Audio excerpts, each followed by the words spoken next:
We are royalty. God created us fearfully and wonderfully. We are breathed from dust. His kingdom is our destiny.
Hey, hey, hey, what is up, young adults? What's up, everybody? How Come we on doing? in, come on in.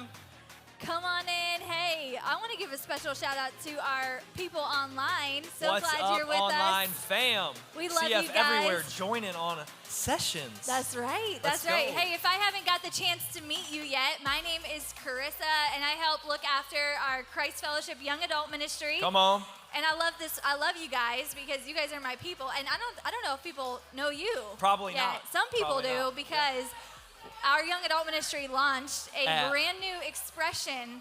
Come on, the Gardens region. That's right, right here in this room. Right here every Thursday. If you're in Gardens, we want to see you here. Maybe you're online. Gardens, Jupiter, Be in the room. Riviera, Jupiter, Riviera. all right here. Thursdays the at best 7:30. three. We don't compete here, but the best three. That's right. I don't think you told your name. My name's Ethan. Yeah, you said. My name's Ethan. If I haven't got the chance to meet you guys, and we're excited for today. We're excited. Hey, if you are in the room, we're so glad you're in the room. Yeah. Make sure you grab a cup of coffee, grab a buntini. Bunt cake. In If you're Jesus' online, name. go to your coffee machine, grab a cup of coffee. I hope you have some snacks at your house. If not, throw it in the chat. Send your cash tag, and maybe somebody will Maybe send somebody you will money. throw you I don't know. $5 I don't know. for some DoorDash. That'd be cool. That would be we cool. We won't, but somebody might. Somebody Hey, might. we're so glad you're here. Hey, this is Sessions. We do this every once in a while and just gather around a topic that we know we all need answers about, right? Yeah.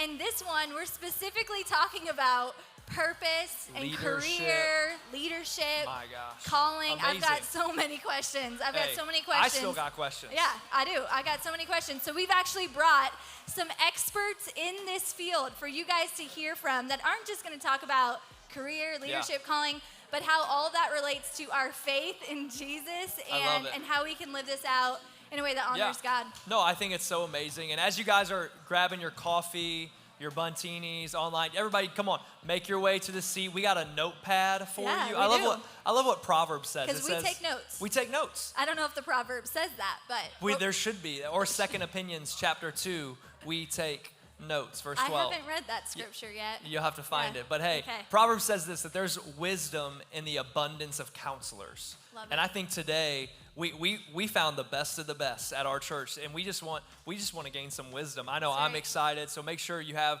your pens ready, your notes ready. Yeah. And we have a few. We're gonna hear a message here in a second, and then we have breakouts. So we have Right. multiple opportunities for you guys to learn today. But you're gonna let them know what's next? Yeah, I will. But if you're joining us online, I want to let you know you're in the right spot. When Yeah. our breakouts break out and we've got a couple of 5-minute breaks, stay tuned, stay with us, because you'll be right here in this room hearing some of our best breakouts. So we won't forget about you. We love you so much.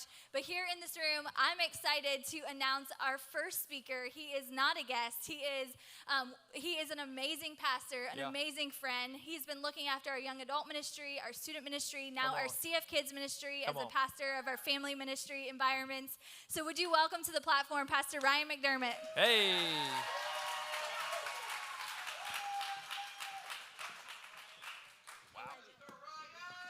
What's up, y'all? Everybody feeling good? Yeah. Hey, I'm excited to jump into this really important conversation all about purpose and calling and significance. And so I thought I'd just pray and invite the Spirit of God to speak to us, if that's okay. Let's pray. Jesus, thank you so much for this day that you've blessed us with. God, thank you for each and every young adult who's walking through the doors today, who's tuning in online. God, I pray for clarity to come. God, I pray for purpose to be realized. God, I pray for dreams to start to materialize. God, I just pray through the conversations that we're going to have today and the perspectives that are going to be shared. God, would you help clarify some things in each of our lives so that, Lord, we are best positioned to serve and honor you with everything that we do. In Jesus' name. Everybody said, amen. One of the questions that I get probably more often than any other is when people, young adults, students, just people in general really ask the question, what is my purpose in life? And people say it all different kinds of ways. People use different language. They'll say things like, why am I here? You know, they're really asking a question about purpose. If you consider yourself a Christian or you've been around church for a while, maybe you've heard it said like, what is my calling? And I think it's important that we understand first and foremost, we are all asking the same questions. We all want to know what life is really all about. What is the significance? What is the purpose? Why am I here? And the clearest thing that I would want to say to you today is you're not here by accident or coincidence or circumstance or chance. You are here because God has purposed your life. There is a purpose, there is a call, there is a significance on your life that I believe God wants you to realize. And I think at this moment or stage in many of our lives, people, across our young adults gatherings are asking everything from like, what college should I attend? If they're younger, just coming out of high school, what career path should I be in? Where should I go? What should I do with my life? I built my whole college career around getting to this place, to this moment, to this job, and it sucks. What do I do now? So we're all kind of asking questions around this idea. What is my purpose in life? And so what I want to do for just the next couple of minutes is I want to give you 4 questions that I believe if you ask yourself these questions, if you labor over these questions, if you work on the answers to these questions, then I believe it's going to give you clarity around your calling. In fact, I would say anyone who wants to understand what their calling is could ask these 4 questions, and it's going to put you well on your way to understanding what God is calling you to do with your life. So here's the first question. I would love for you to write it down. The first question is pretty simple. What do I love? What do I love?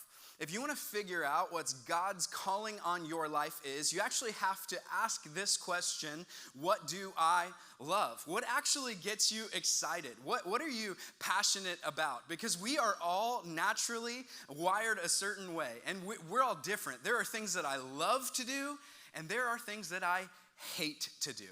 And the reality is, you're never going to find fulfillment, you're never going to find significance and satisfaction until you understand what you love. I want you to understand, this is not a selfish question. What do I love? If you really want to realize God's purpose for your life, his calling on your life, it's okay to ask yourself, what do I love? I don't believe God wants you to be in a job that you hate.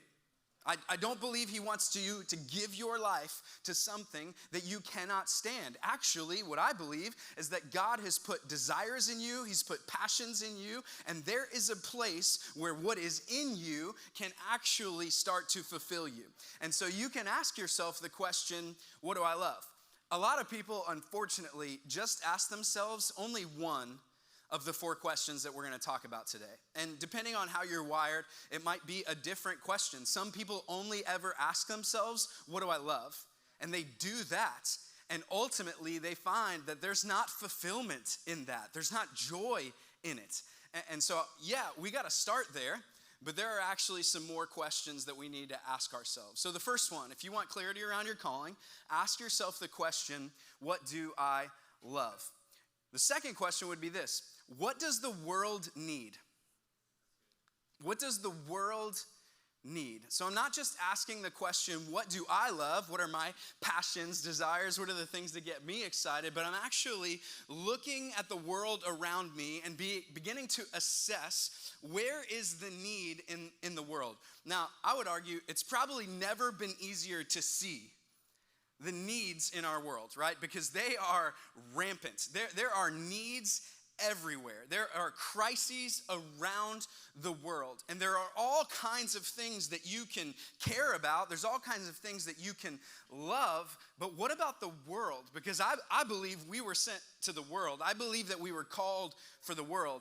And so I actually have to begin to look at what's going on in the world around me and ask myself the question, what does the world need? Because I believe as we ask ourselves that question, the Lord is going to burden you for an issue, for an area, for a cause. And for some people in this room, it's going to be the issue of human trafficking. For some people in this room, it's going to be that there are too many students who are growing up without equal access to education. For others, it's going to be the orphan crisis. And for others, it's going to be, emptying all of the foster homes and actually getting kids into families, or whatever it might be for you. I believe that the Holy Spirit of God wants to burden you, wants to open your eyes and your heart to the world's need. And so I have to ask myself the question, what does the world need? There's a great theologian named Frederick Buechner who said, the place where God calls you is the place where your deep gladness and the world's deep need meet.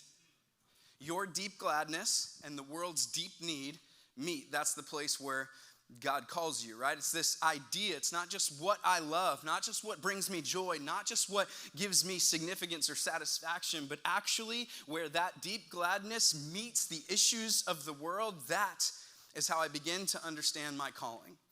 And many people stop there, and you can probably be in a career, you can probably make the most of opportunities that you're given, and you could probably enjoy what God has called you to do if you just answer these 2 questions.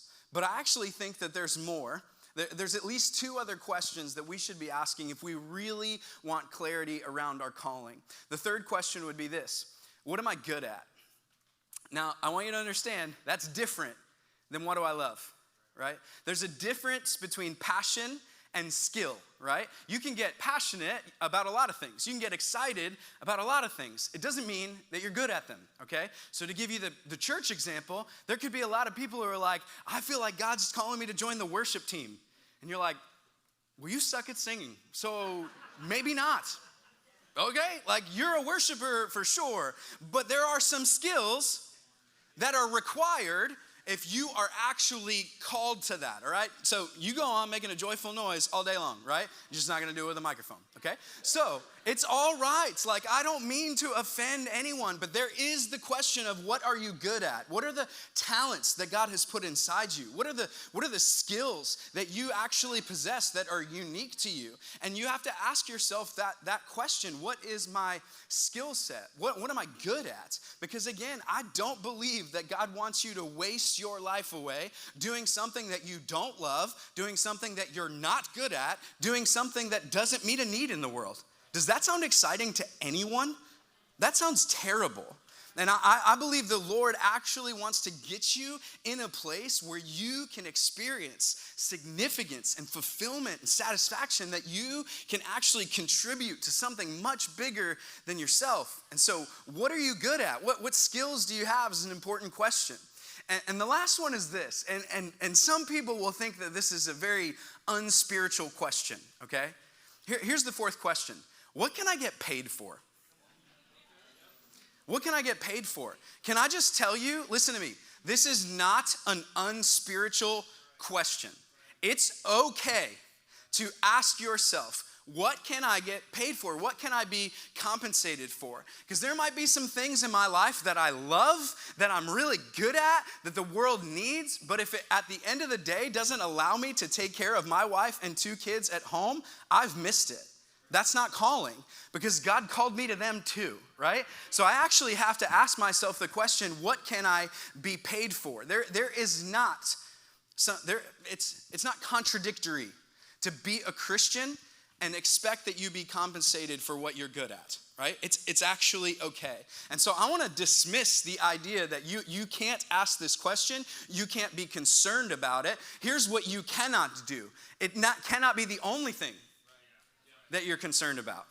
Because as soon as this question, it's why I put it last, because it should not be first on the list of things that you're considering. But this question, as soon as it starts to be imbalanced, as soon as you start to think more about how much you can make, as soon as you start to think more about what you can be paid for than all of these other things, then you're into materialism. You're into all kinds of things that are not going to be good for your spiritual life and health, right? So you can ask the question. It just needs to be balanced with everything else that we're talking about. So it's okay to wonder, to ask yourself, what can I be paid for? It's part of discerning your calling, but it cannot ever be the first question, and it should not ever be one that takes up more space in your thinking than these other 3, right? Let's just be honest. What the world needs is a heck of a lot more important than how much you can make, okay? So it's got to be in priority. But let me just stop here for a second and help us understand one thing. If you consider yourself to be a follower of Jesus, if you would call yourself a Christian, then you need to understand that there is a mutual calling that exists on all of us together, right? We all, in some sense, share the same calling, right? With the Great Commission and the Great Commandment as a foundation, God has called us to represent Him to the world, right? God has called us to be people of salt and light. God has called each and every one of us to go, therefore, and make disciples of all nations, baptizing them in the name of the Father, Son, and Holy Spirit, right? That is not reserved for pastors, preachers, missionaries. That's all of us, okay? So whether you work at First Watch or TD Bank or Christ Fellowship, we are all called to do that, right? We share that mutual calling. That's not what I'm talking about right now. We spend a lot of time, hopefully you have heard a lot of messages and a lot of space dedicated to our mutual calling, right? Our purpose in that sense is the same no matter what your profession is. However, there is a difference between our mutual call as Christians, what we share in together, and then God has individual callings on each and every one of your lives.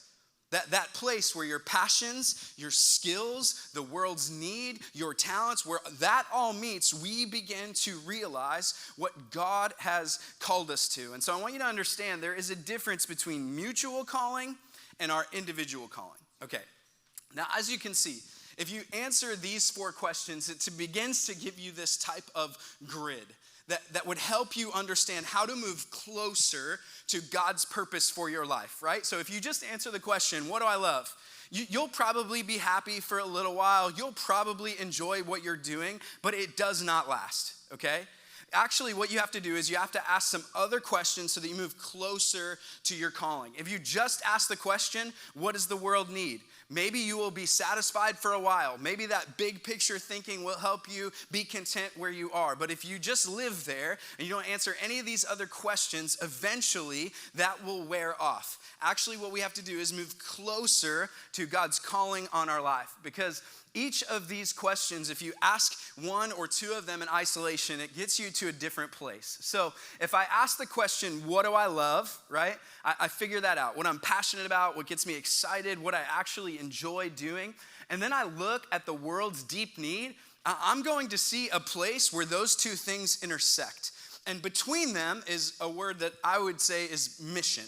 If you answer those two questions, you're going to get a sense of mission, right? That what you're doing matters. That what you're doing is significant. That the part you are playing is a big deal, right? If you answer those questions, you're going to find mission. You're going to be able to wake up and whatever it is that you're doing every day and have a sense of mission. But mission is not the same as purpose. And mission is not the same as calling. Actually, we have to begin to work a little harder to realize what calling is.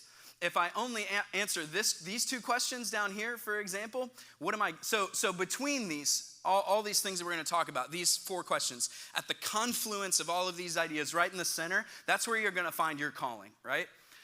So again, if I only answer two of the questions, or I only answer some of these questions, I'm going to get something that's going to be helpful, but it's not going to be centered on my calling, what God has asked me to do. So if I ask the question, what am I good at, right? What are my skills, talents? What am I capable of?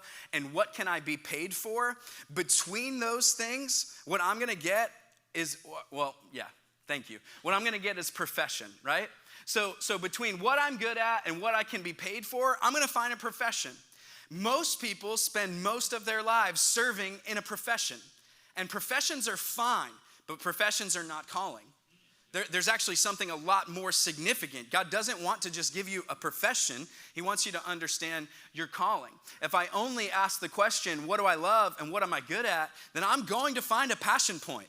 I'm going to find something that I can get up and get excited about. But there are a lot of things that I'm passionate about that are not my calling. I get passionate about great restaurants. I get super passionate about planning amazing vacations. And I have thought often, is this my calling, Lord? But it's a passion. It's not a calling. And so if I only ever ask those two questions, I'm not going to realize what God has for me, because there's actually more than that. Your identity is not just your passions. There is more in you than that. And so if I just ask these questions, I'm going to get to something that's very close to calling, but is not the same thing. If I only ask the question, what does the world need and what can I be paid for, I'm going to experience vocation. And here's where I would differentiate the idea of profession and vocation, right? So I asked the question, what am I good at? What can I be paid for? Hopefully that would put a whole lot of career opportunities on the table for all of us, right? There's a lot of things that are just those two. I'm good at it and I can be paid for it, right? That's where people just, again, serve out their days in a profession. What's different about vocation is, so let me give you an example. Somebody who is an elementary school teacher or is going into the field of education, right? It's not just a profession. What am I good at? What can I be paid for? Because the reality is they don't make very much money. They actually make a whole lot less than they deserve, than they should be compensated. So actually what they are realizing is that there is a need, there is a problem, and they're willing to dedicate their lives to that problem, even though they're not going to be appropriately compensated for it, right? So what they're doing, it matters. And this idea that it serves kids is going to move you along in that career for a long time, but you're willing to put up with the poor compensation because you understand that you're meeting a need, right? And that's incredible. All of that is important. But at some point, whatever it is that you make a career out of, it's not enough. What we need to figure out is calling. And if we get to a profession, we get to vocation, we get to passion, we get to mission, we're close to the idea of what a calling is, but it's not the same. It's like 1 degree off, right? And I've seen 1 degree off play out in a lot of different ways. Because if you're just 1 degree off, like if you're just a little bit off target, for example, you know, these spaces, I can't reach the other ones because I'm super short. If you get between those things, right? Like if you have mission and passion as an example, you're actually going to feel useless because you're not good at what you're doing. The world needs it. You're excited about it. You love it, but you're not good at it. So you've got mission and you've got passion, but you're going to end up over time feeling useless because you actually have nothing to contribute. If you end up in this area between mission and vocation, right? Well, eventually you're going to get bored because you're not being challenged, and you really probably aren't going to have any wealth either. And again, like God calls each of us to do different things. Does he call all of us to be wealthy? No. But does he care about you taking care of yourself and your family and the people that you need? Does he care about you contributing back to the church and to the kingdom? He does. So these are not selfish, unspiritual questions. And so the idea is that we would move closer and closer to calling. I'll use one example, and it's going to be in relation to my calling, which is not the same as everyone else's calling. It's just an easy way to understand calling. So at Royal Palm for years, I was the student pastor there, and we had this kid who grew up in the student ministry, and his parents were they were the type of parents who always wanted their kids to excel academically, and they orchestrated everything around that. Like nothing got in the way of academics, not church, not anything else. They just wanted him to excel academically because they wanted him to go to medical school and they wanted him to become a doctor. Well, it just so happened this young man was absolutely brilliant, and he was more than capable of doing it. And so he did. He went to like a magnet school in high school that had a medical program, like he was moving in this direction. And then when he graduated high school, he got into the university that he wanted to go to and ended up, going through all of the steps, right? Has to take the entrance exam to get into medical school, all of that. Literally goes through the entire process, gets to the point in his education where he's actually now placed in a hospital with patients, right? And he's actually going to begin to utilize what he has now learned for years. And so he's on an ER rotation. And somebody comes in who's just been in a car accident. And immediately, all of that education, all of that desire, all of that training, it's not enough. And in that moment, he literally walked out because he couldn't handle what was unfolding before him. This is not a bad thing. This is a true thing. He didn't want to witness what was there. He didn't want to be a part of that accident. He didn't want to see that carnage. He couldn't take the blood, right? So all of that learning, all of that training, all of that career path meant nothing at that moment, right? Because it wasn't a calling, it was a career. Now, if I put that in my context, right, that idea, I see a lot of people who would say, I'm called to ministry. They go through the training, they show up at all the leadership gatherings, they figure out and they go, oh, I'm called to this. And then the first moment that you see someone's life in a wreck, the first moment where somebody's like marriage starts to fall apart, or a kid committed suicide, or those moments in life that are just brutal. You know who gets those calls? We do. And at that moment, career is not enough. It's got to be calling, or you're not going to survive the first ER visit, if you will. And so the reason I even say that to you is I understand that not many of us in this room are called to vocational ministry. I would also want to say that's a good thing. We shouldn't all be. Right? It's no more or less important than whatever it is that God has called you to do. Actually, the tragedy would be for any of us to end up in an area that is not our calling. So there are no callings that are more significant than others. The calling that's most significant for you is the one that God has given to you. And that's why this work of trying to figure this out is important, because I don't want you to get up every day and be unfulfilled. I don't want you to get up every day and be bored. I don't want you to get up every day and experience some of those things. Actually, what God desires to do is move you closer to your calling. Now, I don't think in the 20 minutes that we have together, you're going to be like, oh my gosh, now I understand it. No, I actually think it takes a long time to answer these questions. And when it comes to what am I good at, there's some things you got to try and you got to see and you don't even know yet, right? Like it takes time. None of these are going to be like light bulb on, now I totally understand it, except if you're already in an area where you're wrestling with this idea. If you're going, man, I just don't feel fulfilled. If I just don't feel like I'm in my purpose. I don't feel like I'm living out my calling. Well, I would begin to dissect your current situation through the lens of these questions to identify, okay, what's off?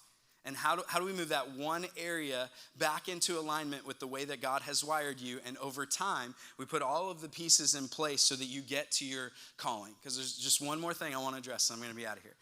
You also have to understand that your first job, okay, or your first school for that matter, or your first whatever decision that you're making right now is not going to land you in the center of God's calling.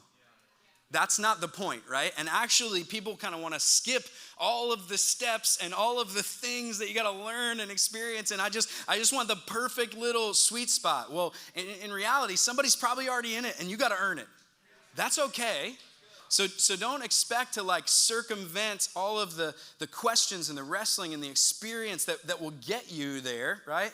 Actually, that's where you look around, and this is why we're going to put some of these people in front of you today. You go like, man, you seem to have an idea. You've figured out what God has called you to do. How can you help me? Or I feel drawn to this area. I feel like I'm called to help people experience financial freedom and grow their wealth so that they can invest in the kingdom. I feel like I'm called to that. Well, you get some coaches around your life and you build in the right experiences and the right relationships. And over time, you're going to move closer and closer to the center, right? Here's the questions that we should be asking. When you get to one of those, I'm going to give you two more. This is not on the grid. This is for free, okay? So when you get to a big moment in life, decision time, right? I don't know what college to go to. I don't know what major to choose. I don't know who to marry. I don't know if I should get married now. I don't know if I should move across the country. I don't know if I should take that job. I don't know if I should do that thing. This is it, right? Number one, does it make you more like Jesus? Okay? So and this might be, I could get fired for this. When I sit down with like a high school senior, it's like, I don't know if I should go to college or I should join the armed forces.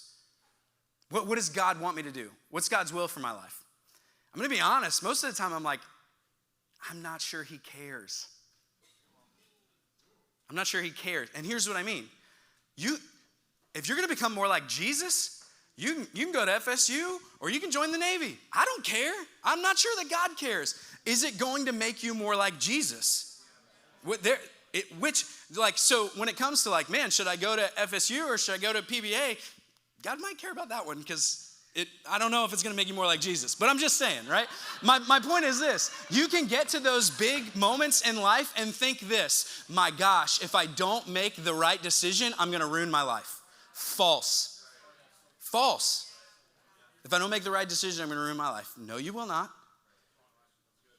Does it make you more like Jesus? And then the second one would be this. Does it move you in the direction of your calling? Not does it get me in the middle of it.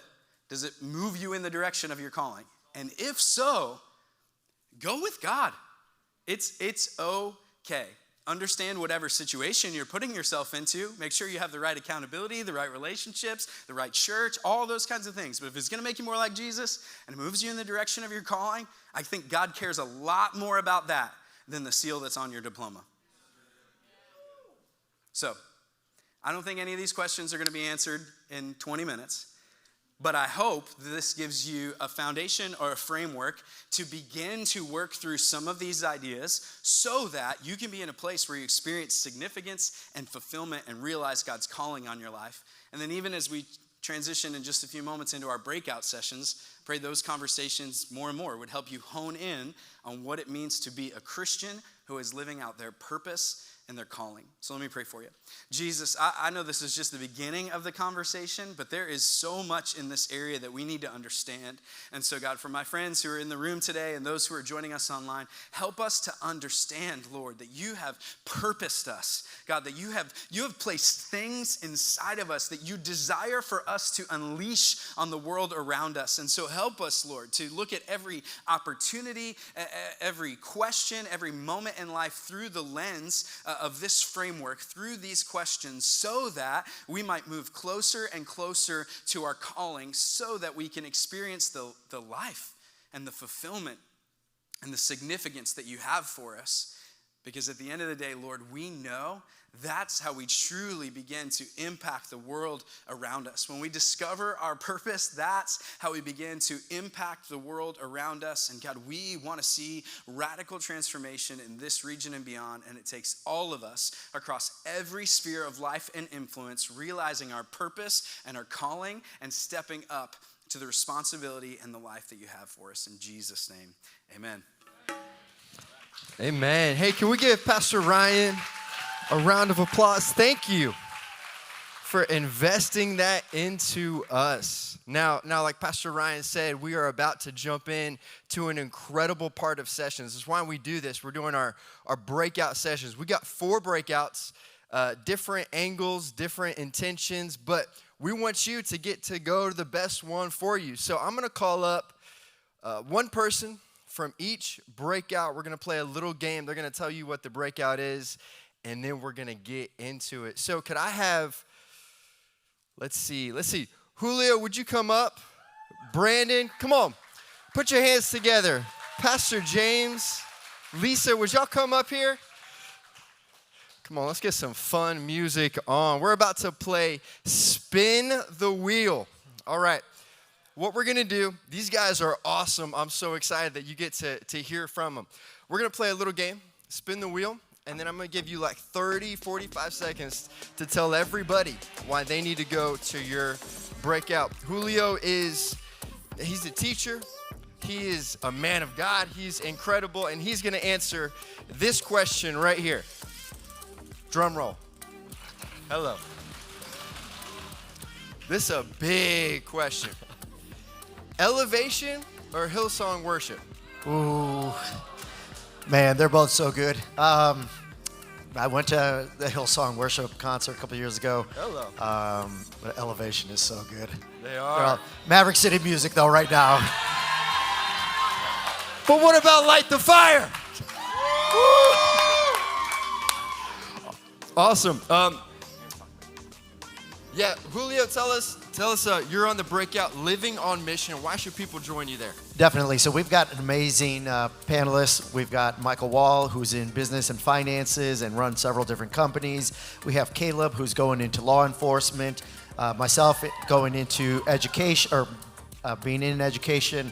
And you get to hear how we get to be able to, even though we're in the secular world, how do we get to be able to live God's purpose out in those different platforms? So definitely we'd love to see you. It's going to be incredible. It's going to be right after this in the Jane room behind you. So that is Living on Mission. Now we have Pastor Brandon. He's going to answer this question. Drum roll. Oh. Let's see what. Thanks, Lewis. Is your favorite thing about your job? My favorite thing about my job is working with Pastor James. There we go. No, it's because I'm right in the middle of my calling. Hey, that is fantastic. And what is your breakout about? So our breakout's going to be around what do I do now? It's a question that I've had to answer so many times over the last 10 or 15 years. And just a couple weeks ago, Pastor James presented a beautiful plan. And I said yes, because I'm a 3. And then at the end of the day, I'm like, what do I do now? That's awesome. There we go. Pastor James. Everybody knows him. Everybody loves him. Drum roll, please. Let's get a different question. All right. Pastor James, how long is the perfect nap? These are important. Well, there is science behind it if you want that. So actually, if you'll drink a cup of coffee and then take about a 20-minute nap, you'll wake up revived because the caffeine release is about 20 to 30 minutes. So that's a supercharged nap. I know exactly what you're talking about. Pastor James, his breakout is going to be in the next session.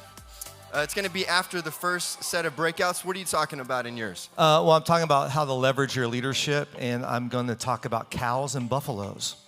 All right. Cows and buffaloes. with Pastor James. It's going to be incredible. Pastor Lisa. I'm ready. We all love her. Drum roll. I looked at all the questions ahead of time so I would know. Oh. What is one talent? I'm This excited is for this. easy. One This is talent so that you easy. wish you had. I want to be able to sing, but I can't. So it's not my Oh. calling. So I'm not skilled at it. But in heaven, I'm going to sound just like Whitney Houston. Oh. And I'll be able to sing in Spanish like Whitney Houston. So That both would be those- incredible. Yep.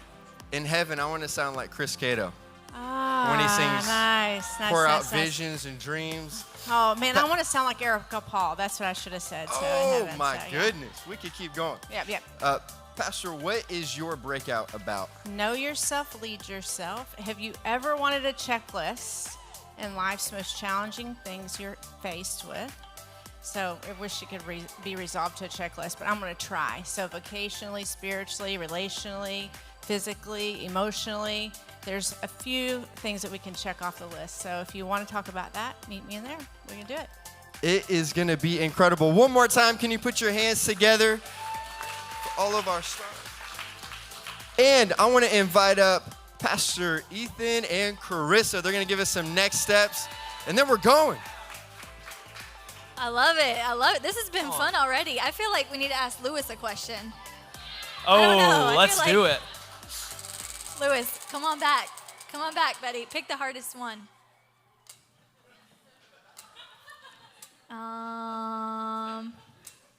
If you were a donut, which one would you be? I'd be a Boston cream donut. Hello. I'm good on the outside, but it's the inside that matters. That was spiritual. That's I what love my it. mom used to tell me. Just kidding. I don't know what that means. It but means the face wasn't as pretty as it could I have love been. it. Yeah. Amazing. We're going to move on. Okay.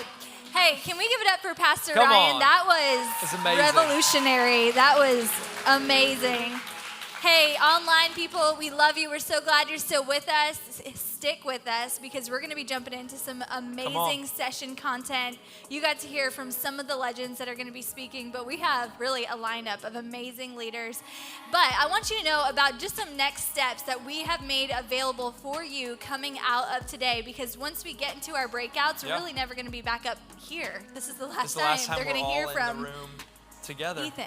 Yes. Yeah. So tell 'em, real what do we quick, do? you guys got this right in front of you. You don't just get to take notes on it, but if you flip it over, there's one of those crazy things that when you touch your phone to it or your camera to it, QR magic code. pops up. They call it a QR code Yeah, apparently that's- in America. And so if you scan the QR code, what happens is we have a few options, because here's the reality. Yeah. We just got an amazing leadership lesson from Pastor Ryan, but it needs some practical steps to it, right? We need to grow. We need to take a step to figure those things out. And so we have a lot of options here at the church. And so Yeah, what, some what, of what you options guys they are got? like, I just graduated high school and I'm looking for a college. Yeah. Or you're like, I need to go to a Christian university. I'm actually going to transfer. We have an amazing college here at Christ Fellowship Come called on. Christ Fellowship SCU, Southeastern best University. college. It's amazing. I graduated from there. Come Go on. Fire. Flex. But Bobby, I'm gonna need one of those sweatshirts because I said that. So, but CFSU is amazing. It's actually a college right here at Christ Fellowship on this campus. We have, it's the best college. Come on. Pastor Ryan's. He said that because he's a professor. That's weird. That's Wow. weird. And then Everybody's we've got, flexing today. Here we go. We've got some of our pastors are our professors. We've got amazing Christian leaders and voices. Pastor James teaches some of the worship classes. Pastor Ty. We've got amazing professors and really great community at CFSU. So we've got CFSU. We've also got Leadership College. Leadership College. Now, here's the thing.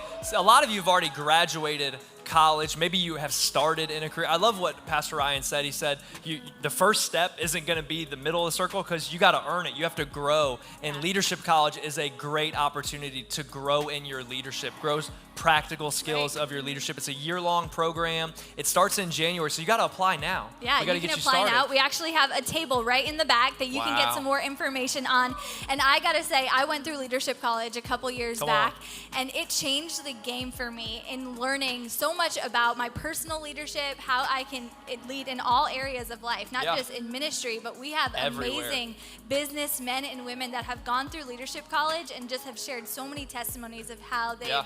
grown in their leadership and life, and it's awesome. So the last one is Financial Peace University. Financial peace. Anybody like finances? Yeah. Yeah. This half of the Pastor room Lisa. does. Hey guys, we have financial peace starting today at Christ Fellowship. Here's what it is. Financial peace allows all of us to be able to steward our finances God's way. And Right. so I don't know about you, I took it 5 years ago, and it was one of the best things that happened to Yeah. my wife and I, is learning to steward the finances that God gave us the way He intended to. And so all that information is on your handy dandy QR code, apparently That's right. they call yeah, it so nowadays. fill that out before you leave today. Our team will be in touch with you on just how you can get into one of these classes or next steps. And then you can also, after today's sessions, you can go to one of these tables and connect with our Leadership College team and our CFSU team. We'd love to get you some more information on that. But now we're going to get into our first breakout. So we have Here we go. 2 breakout sessions. So for the first one, there are 2 rooms that you can jump into. Our Bill room, which is this big room right here. You'll sit in the front tables if you want to join the What Do I Do Now breakout. Yep. Everybody say, what do I do now? You guys have said that before, haven't you? Okay. And then the next breakout is going to be in the Jane room. So right through those doors, past the Buntinis, grab one on your way. Yeah. We'll have the Save one next for me. breakout called Know Yourself to Lead Yourself with Pastor Lisa Duvall, who's kind of an Enneagram expert. She's really amazing. Is that right? Did I say something wrong? No, but you guys are getting excited I for the said second I one. said that wrong. It's yeah, okay. I that's got actually it. the next I'll breakout. take it from here. Here we Take go. it from here. The Jane room is going to have, say it with me, Living on Mission. I'm going to leave. It's going to be another panel of some of the amazing speakers you heard and some of their friends as well. And so figuring out how can I take where I'm at right now and make sure I'm living on mission. We're going to throw up a quick timer to transition. Online, stay with us. We want you in the breakout as well. And we can't wait to see you here for the first breakout. Amazing.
Hey, young adults, if you're in this room, we're going to get started on the breakout, What Do I Do Now? And if you want to be on our breakout on Living on Mission, that is going to be in the Jane room right through our back doors. We're going to get started here in just a couple of seconds.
Well, young adults, how we doing? We feeling good?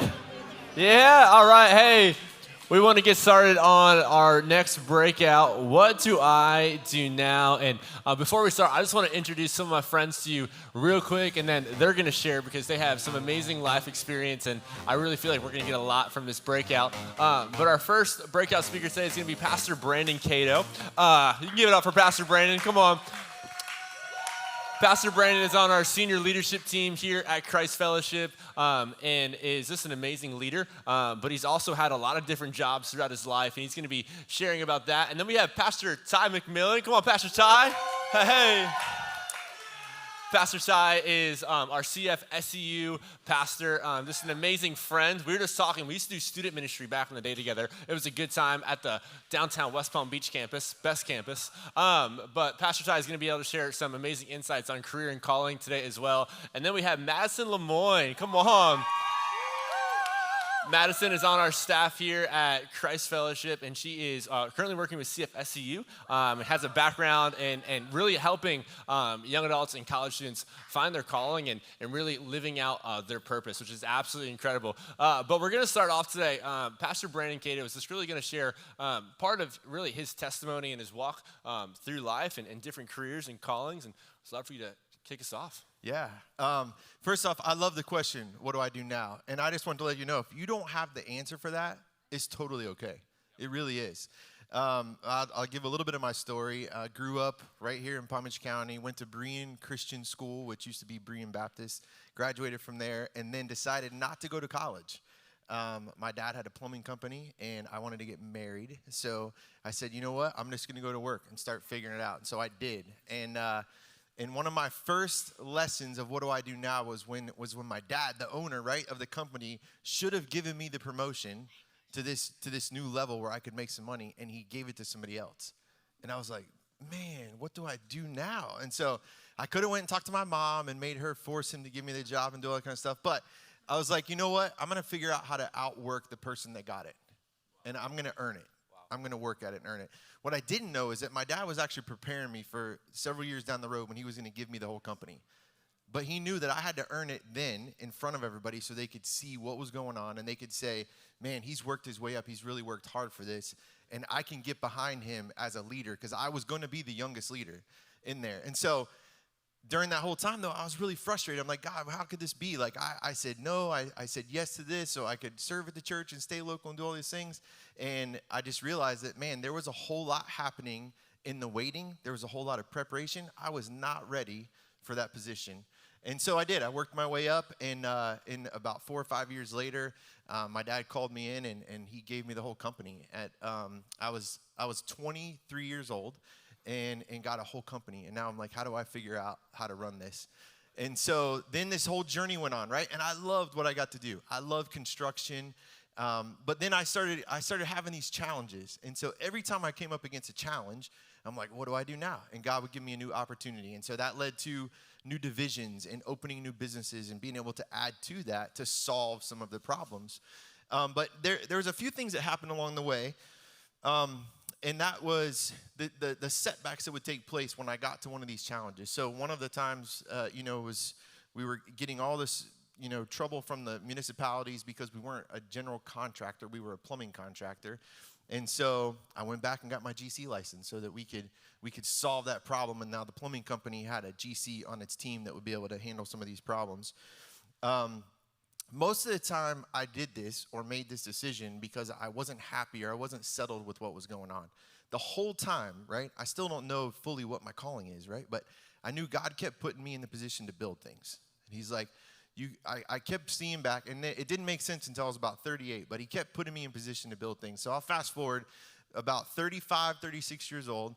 My week is just destroyed. I'm having one of the worst weeks ever, and it's all over a bathtub. A bathtub that this lady paid $240,000 for. Yeah, so just let this whole thing sink in for a second. So my whole world is being destroyed over a bathtub that cost $240,000. And I am just like, what do I do now? I am so frustrated. I'm like, I can't figure this out. I'm like, I wanted to hurt somebody. And I'm like, this is not good. And really, I was in my quiet time, I was wrestling with this. And the Lord was like, I want you to start thinking about what the next 35 years look like. Because I don't want you fighting over bathtubs. He's like, I want you to build something different. He's like, I want to put you in a position to build things that you've never built before. And I'm like, man, what does that look like? I don't know what that looks like. What do I do now? And so there's a few things that I had to do. And just recently, I just mentioned with Pastor James and a few of us sitting around there, my whole job changed again just a couple weeks ago. And that I go home that night and over the weekend, and I'm like, sometimes my mouth gets me in trouble, right? I say things, or I'll say, yes, I can do it. I'm an Enneagram 3. I can do anything. So just give it to me. I'll take it and do it. And then about 4 or 5 hours later, I'm like, what did you do? What did you say yes to? How are you going to do? What do I do now? And there's a couple things that I did back then and that I just went back to my foundation again just recently. And one of them was just slow down. Just slow down. We're trying to rush everything. And there's such a sense of urgency today for everyone at every age. Like kindergartners rushing to figure out how to do this poem. I'm like, what? I just was trying to graduate kindergarten. Like I wasn't trying to do this. And then I remember when I was younger, I was like, I want to make it to 70. And now you're seeing 70-year-olds do these amazing things. But just slow down. Don't rush everything. Because when you go too fast, you're going to miss something. You're going to miss some of the things that God has laying there waiting that are going to be for your preparation.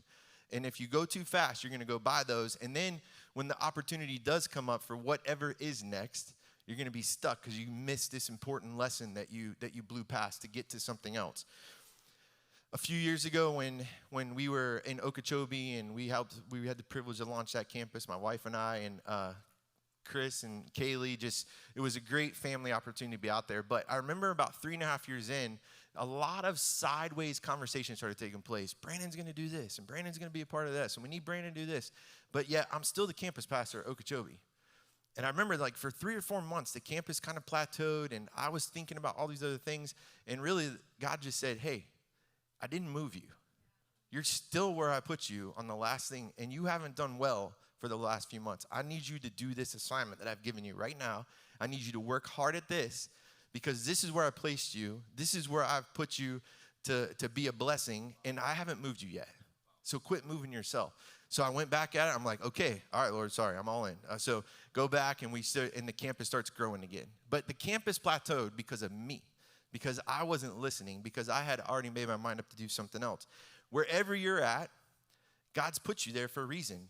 And for a season, just like Pastor Ryan said, this isn't the end. Like at 38, I said goodbye to a career that I was at the top of that I didn't really have to do anything anymore. I could have stayed there till I was 70, made a lot of money, and done nothing for the rest of the time. But God was like, that's not what I have for you. That's not what I want for you. So when you think that you're in something and you have all this pressure on you and you're stuck in a season, that's not the end. I promise you that's it. The second thing I did was seek advice and wisdom. Went to people older than me, went to people younger than me, went to people that had the role that I wanted or was in the role that I wanted or had done what I had done before. And a lot of people, like I'm not saying one or two because that could get you off track as well. If you go to one or two people and they tell you what you want to hear, you could end up going down a path thinking that God spoke to them when the truth was you just needed to get more wisdom and more advice. You need to talk to more people. So seek advice, get wisdom. And then the third thing, which is so hard, but don't be afraid to say no. When you are in the place that God has you and you can see fruit from what you're doing, don't say yes to what's next because it looks shiny and exciting, because what will happen is you will get stuck and you will be very, very disappointed. You will be miserable. I'll back up to my story. So I'm in business. Things are going great. I'm adding companies. The things are growing like crazy. And then I got a couple degrees off, like Pastor Ryan said. I got stuck in the bottom of that diagram. I got more focused on how much can I make. I got more focused on my position. I got more focused on the name of the company and all this stuff. And I ended up chasing money for about 6 or 7 years, which literally almost derailed everything. Everything. We were in, like, I woke up one morning, $3.5 million in debt overnight. A company that was doing 10 million sales a year lost 80% of its sales in less than 30 days because of the 2008 construction crash. Like, that's what I woke up facing, right? Because I chased money. But thank the Lord, he said, I called you to be a builder. I'm going to help you build out of this one time. I'm going to give you one chance. And he did. But I had to say no to a lot of things. I had to stay right where I was. I had to stay in the middle of that tough spot, tough season. I had to figure it out. God said, I gifted you and I put you here. You got off track. You went on where you thought you wanted to go, or you went after what you wanted to go after. You're not happy. You're not getting out. Like, you're going to stay here until we figure this out. And it was all so that I could learn. But I can tell you this. Once we got through that, what God did, I mean, I could write 2 books on the miracles that he did in about 10 months because I stayed planted in the hard time and didn't give up on it. I didn't quit when it got hard. There's a couple notes I just wrote down. Don't let someone prescribe what you should or shouldn't be doing. The only one that should be doing that is the Lord. So you're going to have hard conversations, right? I heard some of them said, what do I do when my mom and dad tell me to do this? Have an honest conversation with them and say, hey, do you want me to be happy? Do you want me to love what I'm doing? Do you want me to wake up every morning, no matter how tough this day looks, and be excited to get after it? Or do you want me to be in the ER where I'm going to have to quit anyway because I can't handle it? Like, have the tough conversation. I promise you, that tough conversation will be so much easier than going into something and getting in there 2 or 3 years later and really being stuck and being like, this is going to take me 2 or 3 years to get out of this, because that's a whole different conversation. The one thing I would tell my kids, and I wrote this down yesterday before Ryan ever put it up there, but love what you do or don't do it. Don't be afraid to change. If you thought that the Lord spoke to you and you were supposed to do this, and you get into it and the Lord's like, hey, that was your decision. I'm with you, but this was your decision. And you realize this isn't what God had for me. It wasn't his best. Don't be afraid to change. Yeah. At 38, I changed everything. And it was probably one of the most scariest times of my life for 10 or 12 months because I didn't know what was going to happen next. I didn't know if I was going to be a pastor for 6 months. I was a little shocked that they asked me to be a pastor, and I'm like, I don't know how long I can get away with this before they figure out, like, this guy ain't a pastor. But God's like, no, I called you to build, and you're going to go build this campus in Okeechobee, and then I'm going to have you build something else. But going back to, like, builder terms, it's a project, right? And there's an assignment, and you build it, and when it's done, he'll give me something new to do. And so one of the things that I wrote down several years ago was quit relying on a plan B. So when I was searching and seeking, hands open, God, what do you have next? What do you have next for me? He's like, I got plan A. If you want plan A, you can have it. If you want plan B, then it's probably not what I have for you. And so always go after plan A. Don't worry about a plan B. It doesn't mean it won't get hard, but it means when you wake up in the morning, you're not afraid to do the hard thing because you're in the spot that he has you. You're right where he has you. My calling means that my assignment will change a lot. Just like I said, it just changed again. My calling is to build, which means I'm going to build this. I'm going to build that. I'm going to move and build this. I'm going to move and build that. And one of the things I hear all the time, which actually kind of breaks my heart, is that people try to make their gifting fit their assignment. My challenge to you would make your assignment be fueled by your gifting. Wow. So whatever you're planted right now, use your gifting to fuel that assignment. Don't make your gifting fit your assignment, because you will always be stuck and you'll always be disappointed. But if you get an assignment, say, Lord, this is what you gift me with. This is the assignment you've given me. How do they merge together? Teach me what to use in this time and go after it. Before I hand it off, one of the verses that I used from day one was Proverbs 3, 5, and 6. And I used to write this all the time. No one knew what it meant, but I would write trust plus heart, and I would do the equal signs with a bunch of arrows. And it was my reminder all the time that if I trust in the Lord with my whole heart, no matter what I was stepping into, my biggest problem was listening to the world and what the world said and what they said I should be doing. Like I said, at 38, I stepped out of a career that in all the worldly's perspective, I was at the top. What are you doing? You're an idiot. I had people call me from all over Palm Beach County, offer me, what do you matter? I'll give you a job. I'm like, no, I don't want a job. I don't want to do this anymore. God's called me to set this aside and do something else. And they're like, you can make this and this. And I'm like, I know what I can make, but I'm not happy. I'm not loving what I do. The hard thing that I used to love doing, I don't love doing anymore. And that was a huge flag for me that God said, it's done. The time's up. You're done with this. I have something new for you. I have a new thing for you to build. So trust in the Lord with all your heart. Lean on your own understanding. In all your ways, acknowledge him. So even in the hard times, acknowledge, God, you're in this. Yeah. It's hard. I don't know what to do with this next thing. What do I do now? You're in it. And then he will show you which path to take, or he'll give you direction. Yeah. And that's a verse that I stuck with. I wrote it on everything. I memorized it. I wrote it on. I would write that little thing. I'd be heading into a business meeting or something like that when all the transition was trying to take place. And I would write that down. Trust plus heart with the little equal signs and then a bunch of arrows. And then I'd go in there with confidence saying, okay, God, this is, you have me doing this. And the last thing I'll share before I hand it off was I was heading into a meeting with our biggest customer. So from 2000 until 2017, I was the face of the company. At this point, it had 7 divisions to the company, and I was going into our biggest client, who was probably $5 million a year client. And I was telling him that I was quitting his account, but I was asking him not to quit the company. And he would never talk to anybody else. For like 3 years prior to that, he cut communication off with every single person in the company, probably 40 or 50 people he could talk to. He would only talk to me. And so my whole listening to what the world says, listening to what the enemy says, I'm heading into this meeting, and I'm like, I'm going to lose this client. I called my dad, who founded the plumbing company, and I said, hey, I'm going to have this conversation. I'm probably going to lose this client. And he's like, hey, what? If that's what happens, then it wasn't meant to be. And so I wrote that little symbols down on my thing, and I went into the meeting, and I talked to him for probably like 20 or 30 minutes, not a believer. And I said, hey, I know what God's asked me to do, and I'm going to go into full-time ministry, which means I can't answer your calls anymore. I can't come meet you anymore. And he looked up, and he's like, then you need to go do it, and I'll find someone else to talk to at the company. Tell me who to talk to. Wow. 3 years, he wouldn't talk to anybody else. And so just know that when you're listening to that verse, trust in the Lord. He's got your plan. He's going to show you which path to take. That was a very, very hard conversation, knowing that 50% of the revenue for this one division could be lost in a 20-minute conversation. Wow. Trust God. So good.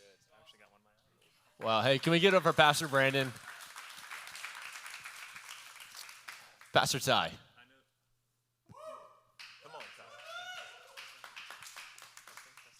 I will take that mic. Yeah, oh, thanks, beautiful. man. Come on. He's a much wiser man than he knew from the start that was going to happen. Hey, I know you're the moderator. Could I ask one follow-up question, though? Absolutely. When you made that jump from the plumbing world to ministry, how did you navigate that with your family?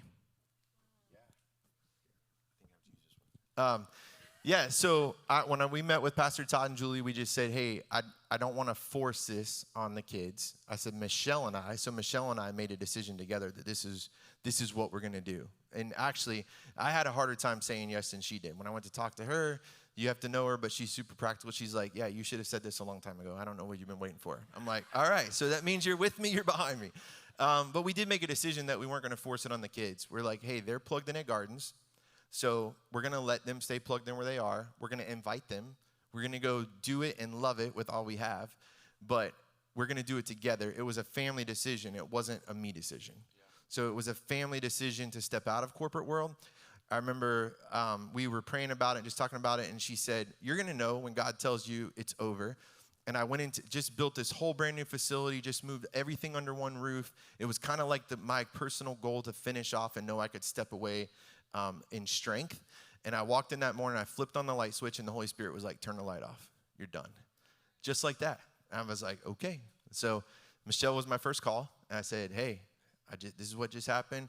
Flip the switch off, and she's like, you're done. She's like, we're good. We'll figure it out. So that was how. I really appreciate you sharing that. So I work with college students, which a lot of y'all are.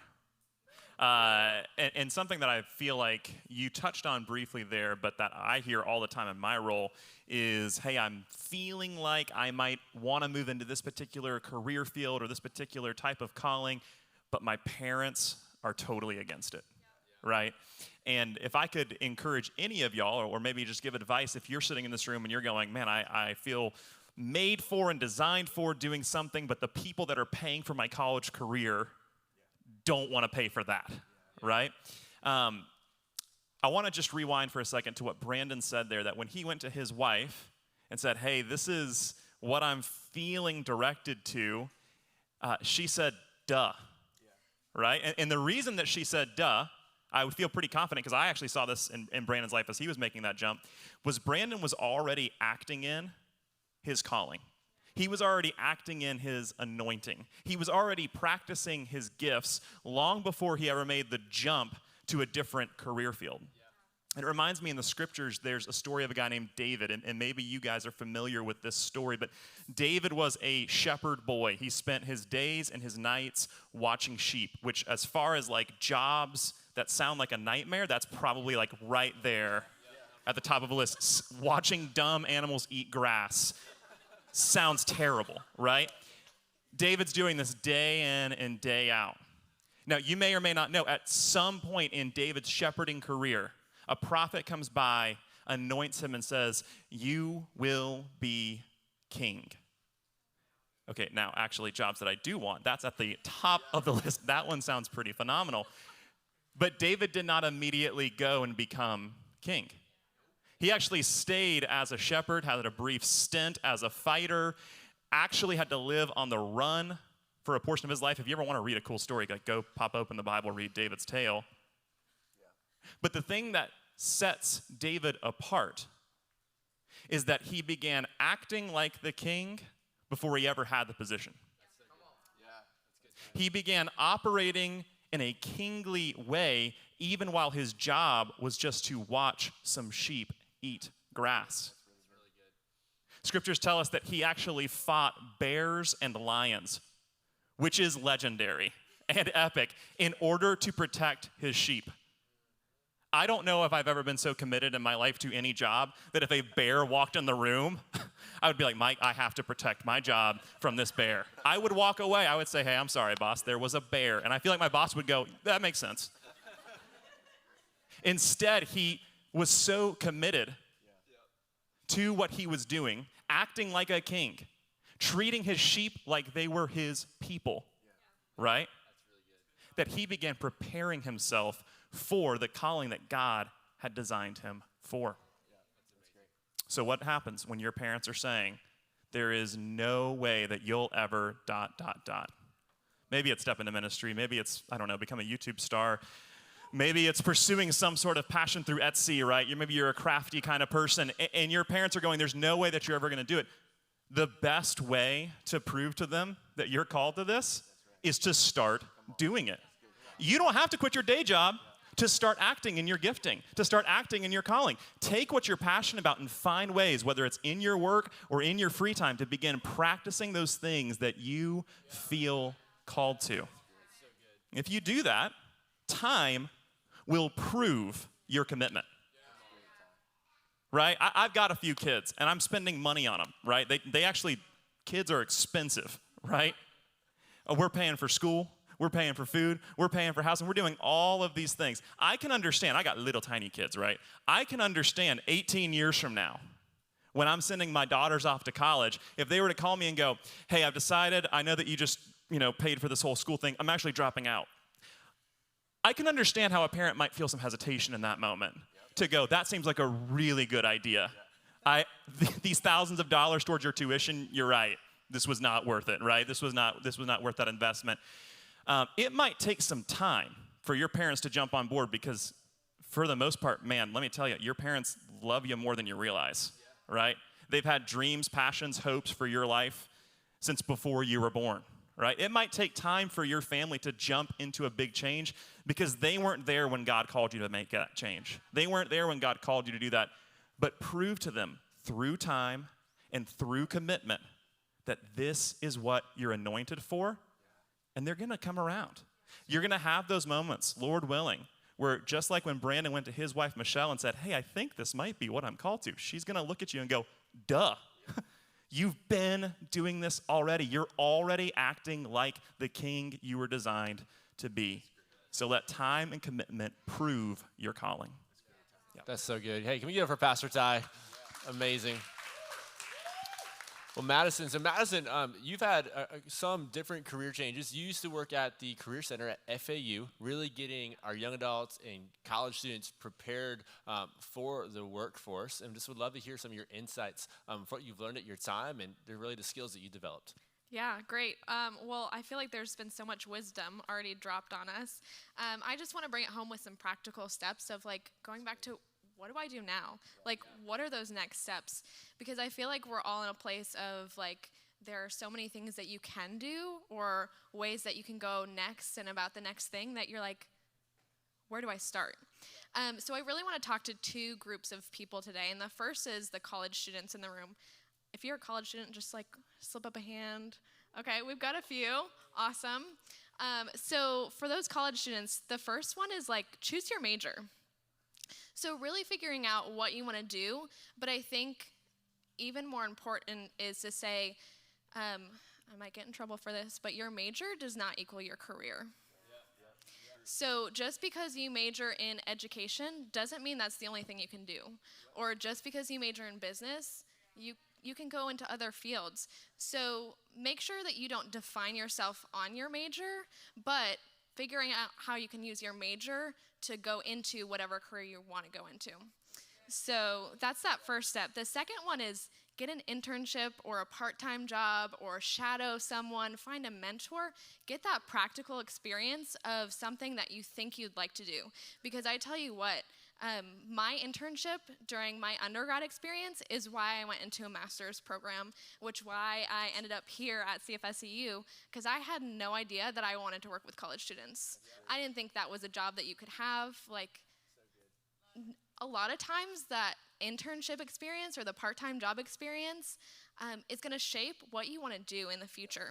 So definitely get that experience. And then the third one for you college students, build a resume. So really dive deep right now into stacking up that resume, getting that experience, but figuring out how to write it on paper. Because a lot of people have really great experience, but they don't know how to put it on a resume. So how are future employers, future coaches going to figure out what you've done in the past if you can't learn to write it down on paper? Also, ask others for help on your resume. That's what people are here for. I love looking at resumes. Email it to me.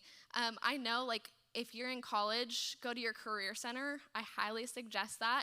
If you're not in college, find a mentor, find a friend. Other people would love to look at your resume and just see where it's at or how you can improve. So the other group of people I want to talk to are those people that are looking for jobs right now. Because I know a lot of us in this room have been in a place where you're honestly, at this point, I don't even care what kind of job I want. I just need a job. Because I know it's been a reality for almost all of us. So 3 steps to get you to that place. First is building a resume. So just like we talked about with the college students, you all need to have that resume to get you in the door. So that's that first one. get feedback on it. A lot of times I find for myself it's really hard to critique my own writing and critique my own words. So sometimes having someone that's outside and objective looking at it, that can really help critique your resume. The second one is kind of a two-step process. One is start looking at job descriptions online. So start seeing some things that you like in jobs, seeing things that you don't like in jobs, but really dive deep into that job description because it can tell you a lot about what the job you're going to be doing is. The second part of that is talk to friends, family, mentors in the field that you want to go into, because they have so much great advice. I know when I was looking into getting into higher education, I talked to everyone around me. I was like, what do you like about this job? What don't you like about this job? What are some highs and lows? What does a week look like in your position? So those are really good questions to start asking around to see what you'd be doing on a daily basis, because a job is something you're in for a lot of hours during the week. So you want to make sure you really love what you do and you're passionate about it. So start talking to those people. And then the last step is preparing for your interview, because that's a huge step in this job search process. So things that you can do to prep for the interview: start mock interviewing with people. Do practice interviews. Say, hey, Pastor Ty, I've got an interview coming up. Would you mind asking me some questions? Yeah, what skills and qualifications do you think would allow you to thrive in this role? I'm not going to be your interviewer, guys. Don't do that. Clearly, I have no idea what I'm doing. Don't do that. So find some people around you, and you can find the most common questions on Google. Like, just Google interview questions, print them out, bring them to someone that you trust, someone that you know would give good feedback, and say, hey, would you mind sitting with me for half an hour, and can we just go through some of these answers? Because you're going to find that when you get to the interview, you're going to be so much more confident because you've talked about it before, because you know it. So definitely look up those interview questions. And then the last thing I would say is have follow-up questions ready during the interview. So at the end, they're always going to say, do you have any questions for me? Don't say no. Ask those questions. Some common ones, real quick, that I use: how can I grow in this company? How can I grow in this position? What does a daily life look like? Things like that to learn more insight about the company. Come on, that's so good. Give it up for Madison. Madison, seriously, some really good practical steps on what people are looking for. Funny story, I remember I was in college, I applied for the Breakers, sent in my resume, everything, was like, I'm getting this job. I never heard back, went back to my resume, I had like 5 typos, like I put my wrong email, it was a rough day. Don't do what I did. But really, Madison, some awesome tips on just making sure that we're prepared for employers to hire us. If we don't show up prepared, how are they ever going to consider us for a job? That's amazing. Well, hey, can we give it up for all 3 of our communicators? So much wisdom, such great advice. But hey, after our second breakout session, we have a bunch of high top tables outside that all of our communicators are going to be at. So if you have some follow-up questions that you would like to ask Pastor Brandon, Pastor Ty, Madison about what do I do next, they're going to be out there waiting to answer your questions. Personally, I want to know about this $240,000 bathtub. We're all thinking about it, but we're going to be out there after this, guys. So we're going to be prepared for our next breakout session with Pastor Lisa and Pastor James. So you guys take a 5-minute break, and then we're going to head into our next breakouts.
Hey, young adults. Hey, for our next breakout session, Pastor James Duvall is going to be teaching in this room called Leverage Your Leadership. And if you would like to be with Pastor Lisa, that's going to be in the Jane room, all about knowing yourself to lead yourself. That's going to be through these back doors, and we're going to get started in just a couple of minutes.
All right. Young adults, it is breakout number 2. Can you do me a favor before we jump into this session? If you're in the back, if you want to lean forward, come forward into one of the closer seats up here. We're going to get nice and cozy for session 2, breakout number 2 on leverage your leadership. It's going to be a great conversation. No matter where you're at in your leadership journey, we all need to lead ourselves. We're leading ourselves. We're leading our peers. And so if you could, as you're grabbing your coffee, getting back from the bathroom, make your way forward. And can I get a drum roll? Alec with the drum roll. Can I get a drum roll in the back? All right, can you help me welcome Pastor James Duvall to the platform? Doing a talk on leveraging your leadership. I'm just grateful for your leadership, excited for this. Make sure you take notes, lean in. Awesome. We'll go for it. Thanks, man. Hey, how's everyone doing? Well, that's good. That's glad. So earlier today, they were talking about taking notes, and I love that there's this awesome journal there. A lot of times when I teach, I'll have a handout or something, but here's a proverb for you on taking notes. The faintest ink is more powerful than the strongest memory. Okay, so taking notes is really important. I'm going to give you a lot of content today that hopefully you'll take some notes on. I'm excited about this opportunity. We're calling this leveraging your leadership. And as I was thinking about this, the truth is that we all want to grow in our leadership. We want to be better leaders. We want to have success in what we're doing and so forth. And so I was doing a little studying on the word lever, which, kind of in the front end of leverage. And it actually comes from the French word. The English word lever actually started with the French word levier, which means to raise. And so when we're talking about leverage, we're talking about raising something. I go back to Dr. John Maxwell, and you've probably heard him say before that leadership is influence, nothing more, nothing less, right? And so really what we're talking about leveraging your leadership is how to raise the level of your influence. And I think in today's society, especially with this generation, it's easy to misunderstand or construe what influence really is, because we are really into influencers. Right? We check out on our social feeds these people who seem to pop up overnight, and they're influencers because they have so many followers and what they say matters and so forth. And if we're not careful, it will be easier for us to think that to be an influencer is an overnight kind of thing, that overnight success. You can hear people talk about, man, they were just like an overnight success. And I read a lot of books, and you're going to hear a lot of quotes from books that I read and so forth. But one of the guys I really like reading is this guy named Joshua Medcalf. And he wrote this book. It's called Win in the Dark. And I want to read this statement. He talks about overnight success and the truth about leadership and influence. He says, everyone wants their moment in the spotlight, but you don't shine under the bright lights. The bright lights only reveal the work in the dark. And I think that's really powerful. So most people will never see your work in the dark. And when you emerge after years, sometimes even decades of training, they often undercut your work, calling you an overnight success or freakishly talented. They don't realize that talent is only the starting line. They don't realize that talent is overrated. They don't realize that talent is never enough. They don't realize that talent is more of a curse than the blessing unless you develop the mindset, the grit, and the work ethic of a grinder. Behind every overnight success is tens of thousands of unseen hours of training, failing, and growing in the dark. And when we talk about leveraging influence or leveraging our leadership, I'm sure there's a part that's like, I'm going to get some easy steps, 1, 2, 3s of how I'm going to walk out of here and I'm just going to be a better leader. Well, I hope you do get some steps of how to be a better leader. But on the front end, I'm going to tell you it's not as easy as 1, 2, 3. So several years ago, I had the opportunity to go with my mom to Europe. She had never traveled to Europe. I've been blessed to be there a few times. And so, my dad won't travel with her. He doesn't like going other places besides just cruise ships. And so I'm like, hey, Mom, if you want to go to Europe, I'll take you to Europe. Actually, better off, why don't you pay for me to take you to Europe, and I'll be your tour guide. So it was awesome. And we had this great time. My mom's in her 70s, and she's not the best health, but she still is, gets around and really active. And so we spent 2 days in London, and then 2 days in Paris, 2 days in Amsterdam, and then 2 days in Geneva, Switzerland. It was a fantastic trip. We took trains, planes, all sorts of fun stuff.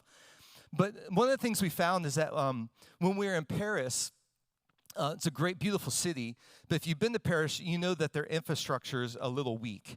Like, they make great French fries, but their infrastructure around the city is not too good. So, like, I guess they are French fries. They make great fries because they are French. So, I guess that, for what it's worth. So, my mom always found that hard because, like, you take a lot of the underground and so forth, and there's no escalators and no elevators, so we're up and downstairs. When we got to Amsterdam, it was very similar, and we wanted to see 2 specific places, and the first was we wanted to go to Anne Frank's house. And has anybody ever been to Anne Frank's house? It's amazing, but the problem is that you have to walk a lot of stairs. And they're tight stairs and turns and so forth. And by the end of it, it was awesome when we finally got up there to that little attic where Anne Frank and her family were. But my mom was exhausted. And so we took a little break, got some breakfast, and then we wanted to go to the Rembrandt house. and the famous artist. And we were looking for this. My mom loves art, so we got there, and guess what? No elevator, no escalators, and the house was basically, you started in the basement and you went all the way to the top. So we just said, my mom's like, I can't do this. I can't climb these stairs. I can't get to that. And as I was thinking about that, it started making me think a lot about desires and goals. Our desire was to get to the top and see all the artwork and experience all the beauty of this amazing artist, but we weren't able to because of the effort it would take and the ability for my mom to get up there. And I think sometimes when I think about leadership and influence, it's very similar, because we want to get to this place of influence. We want to be influencers. We want to make a difference. We want to make an impact with our life. And, all the things we talked about, the calling in our life, we want all that. But sometimes it just seems a little too difficult because it's up there and we don't know how to get there. And I really believe, if I could say one thing, I really believe that leadership a lot of times is like taking the stairs. And sometimes we want an easy pathway to influence. We want to get there quickly. We want to take the elevator. It's easy. Or we want to go on the escalator because it's convenient. But I really believe that real influence, sustained influence in leadership, is a series of stairs. And so I wrote down a few thoughts about taking stairs I wanted to share with you. Some truths about taking stairs. The first thing is that when you take the stairs in life, and when you go someplace and you want to take the stairs, sometimes they're not the easiest things to find. Actually, the most convenient things, like if you're in the mall and so forth, is the escalator or the sign to the elevator. But usually the stairs, you have to go through a door and some back hallway and then climb the stairs, right? They're not the easiest things to find. Another truth I wrote down about stairs is stairs aren't easy. Obviously, it requires effort. You actually have to put effort in each step to go to the next level. I wrote this down, that when you take stairs, you may not think about this, but there's actually risk involved in taking stairs. You could actually miss a stair. You could actually trip. You could actually sometimes fall down. Failure sometimes in our journey to leadership is real, and it's just like taking the stairs. I wrote this down. Stairs keep us longing. If you, I guess it was last year during COVID, my daughter lives in Brooklyn, New York, and she was moving, and so we flew up there, and I decided that we were going to help her move. And so I didn't realize that I was going to help her move from a 3-story walk-up to a 5-story walk-up. So that meant everything from her 3-story walk-up had to come down the 3 stories, and everything had to go back up the 5-story walk-up, right? And it wasn't just like 5 stories, like, oh, that's great. Well, it's actually like 10 stories, because you go up a flight, then you have a landing, and you have to turn, and go up another flight, and that's one flight of stairs.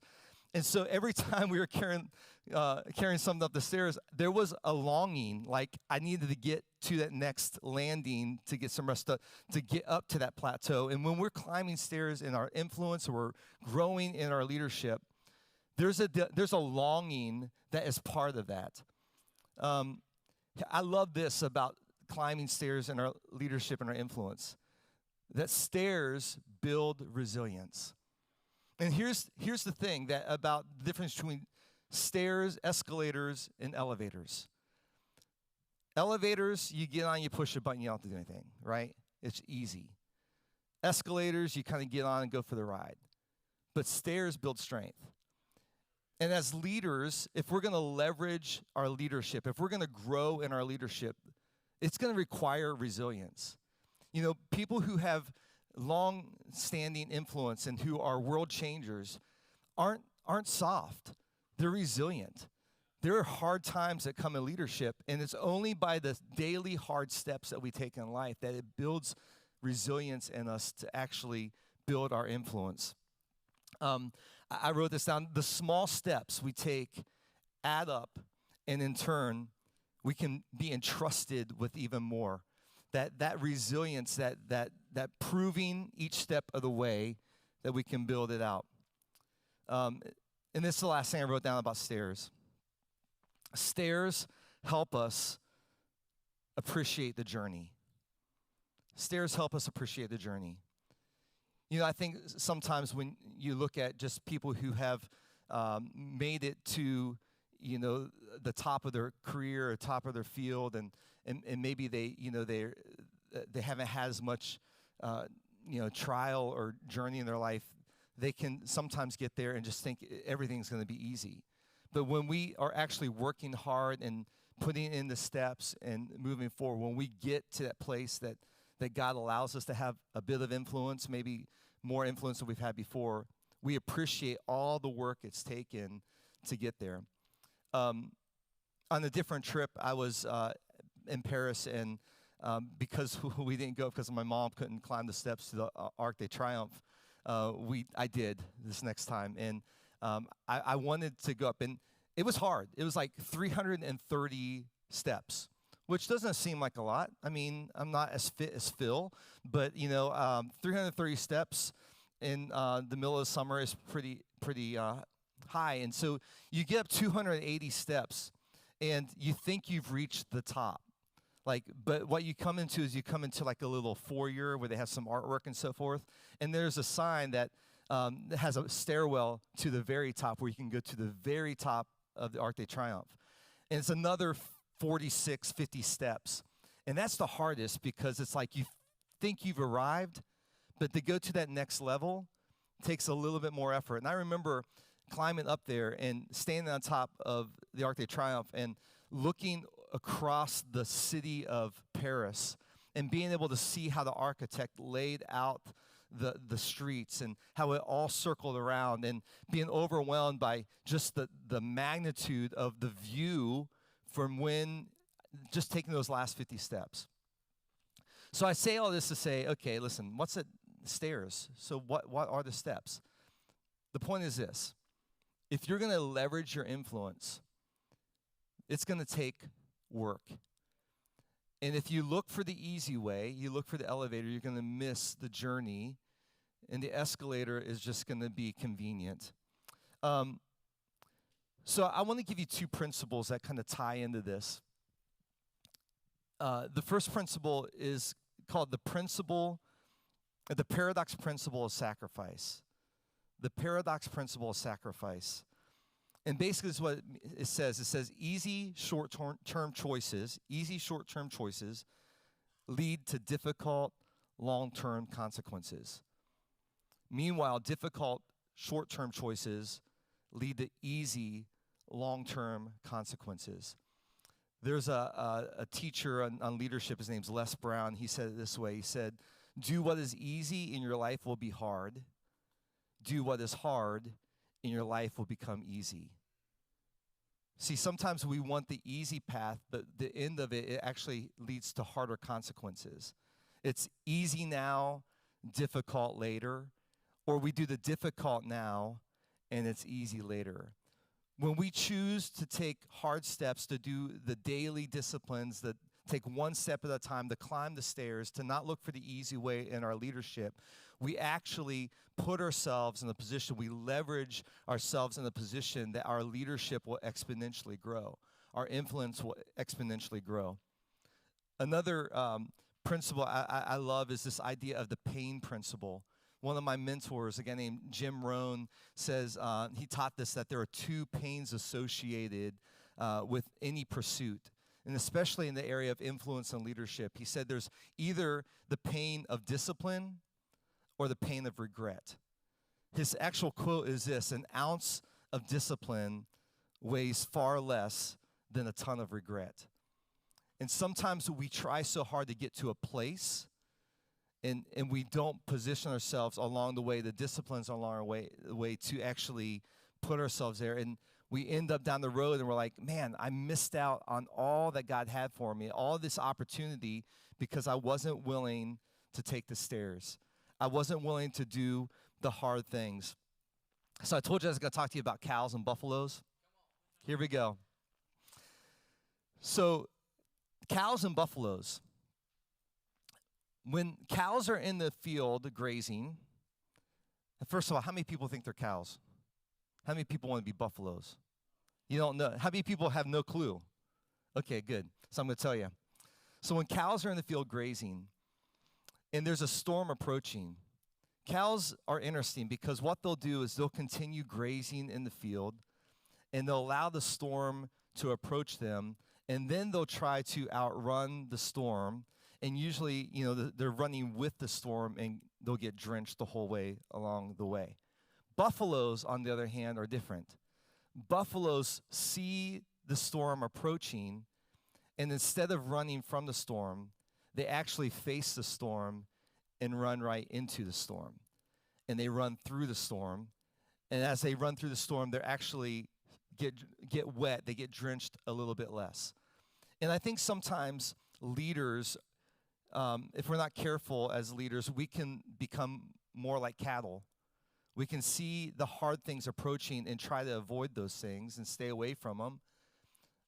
And that would be the easy now, difficult later. Or we can be like buffaloes and say, I'm going to do the hard things. I'm going to face the challenges. I'm going to take each step, and I'm going to take the stairs now so that the difficult it will be easy in the future. So let me wrap this up with a few thoughts. Because you're going, like, how does this have to do with leadership? Well, all of us have to make choices every day as leaders, right? We have to decide now what kind of leader we're going to be tomorrow. And the things you do today are going to determine the kind of influence and the leadership you're going to have in the future. So I want to give you 4 areas that I think that you can begin to apply the paradox principle of sacrifice and the principle of pain. To do the difficult things now so that you can enjoy the easy consequences in the future. To not end up 5 or 10 years from now in your career, your vocation, your calling, and kind of go, man, I wish I would have done this earlier. To put an ounce of discipline now instead of a ton of regret in the future. So the first area, I see this as in the area of our mentality, our mindset. As leaders, as influencers, what are we doing now to take the stairs in our mindset? It's what are we filling our minds with? What are we spending our time putting into our mindset? And what are some small stairs that we can take right now, steps that we can do every day to continue to leverage our leadership? Let me give you a few. Reading.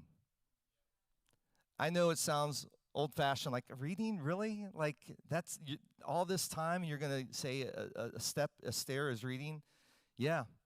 You know that the average person in America reads 1 book a year.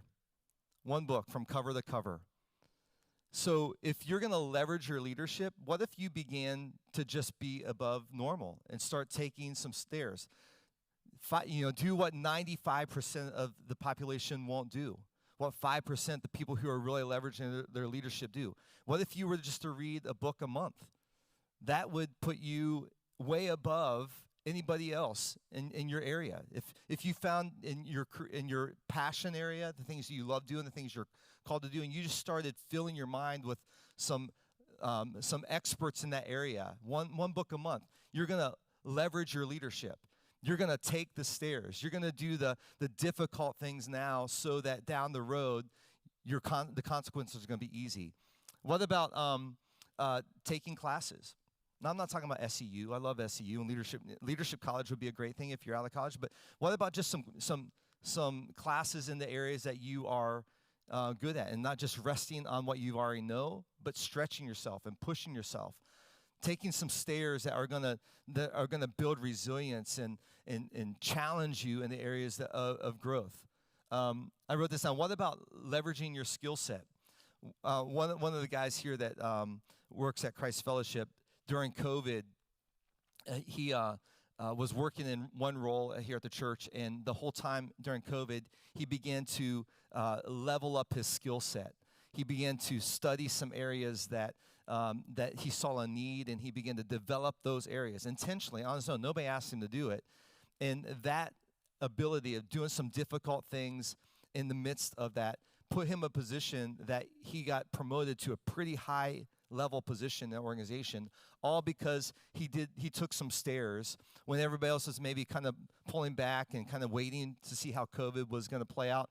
He took some of time, and he began to take some stairs, do some difficult things, found the entrance to the stairwell on his own, and started climbing those stairs. And now he's reaping the reward. He did the difficult early, now he's reaping the easy. How about in the area, we're talking about mindset, what about your emotional set, your emotionally? What are some difficult things that you can do now that you can reap easy consequences and leverage up your influence? Maybe there's some hurts or hang-ups in your life. Maybe there's some things that you just can't get past.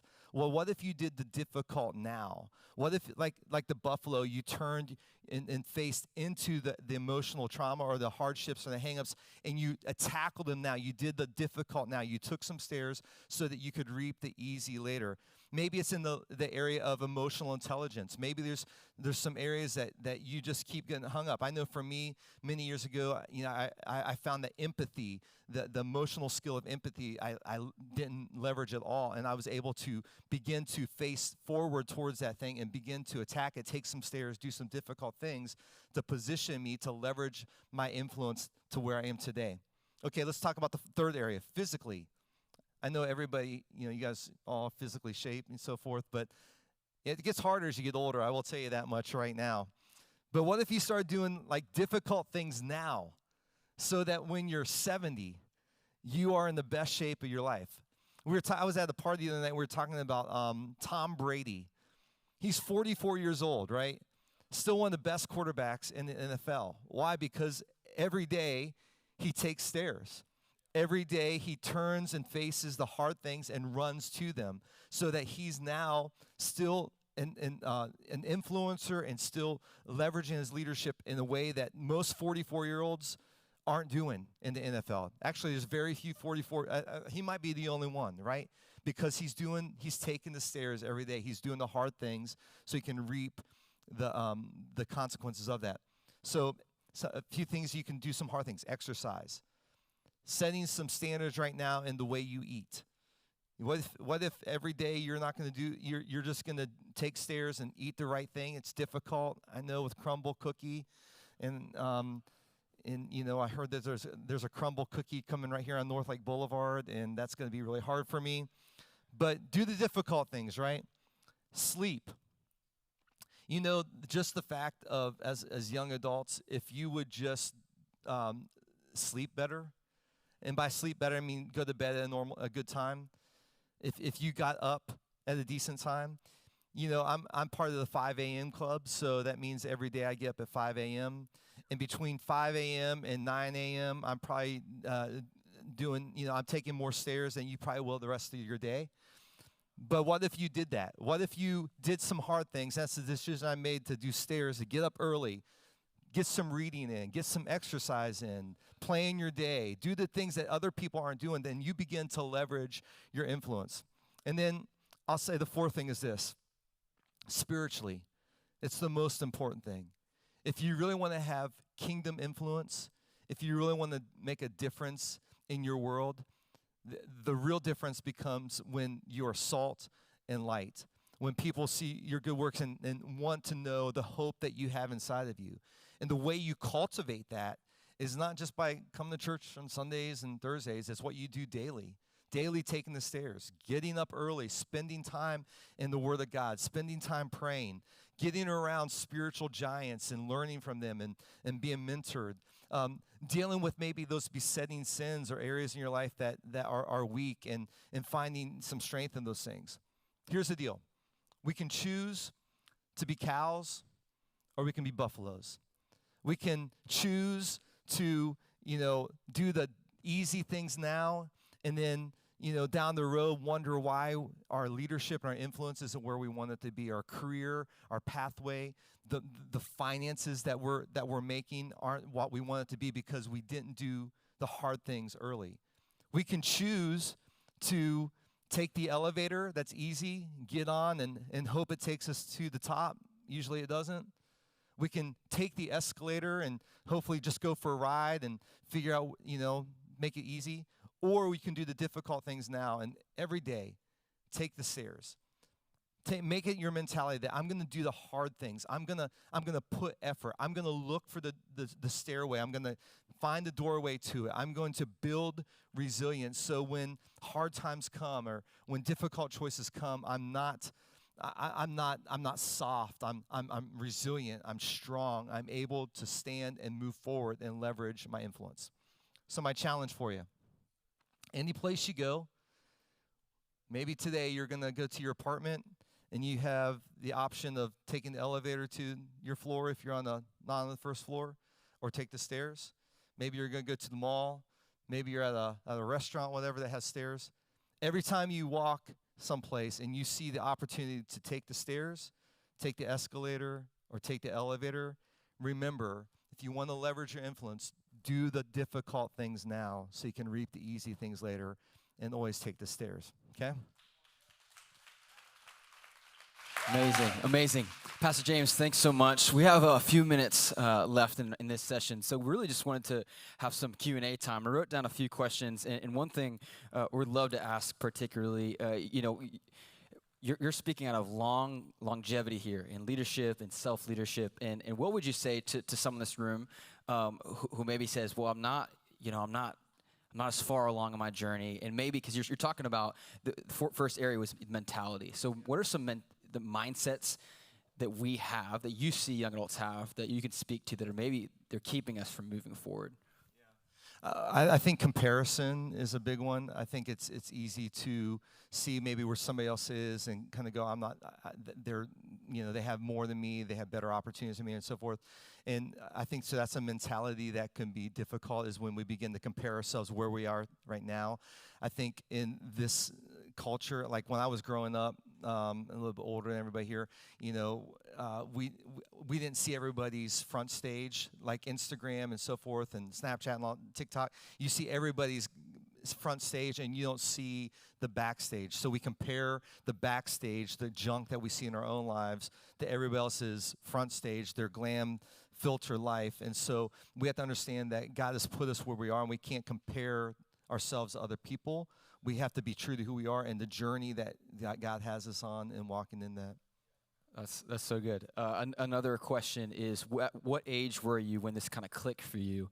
I'm going to take the stairs. Not that you weren't before, but you said 5 a.m. to 9 a.m. And I'm just thinking that's 4 hours of just going after it. So what age was it that clicked for you? Yeah. And, what would you say to the person who's thinking like, man, I'm ready to start? Yeah, well, I was older. I mean, and I think that's why I'm so passionate about sharing to a group like this, is I wish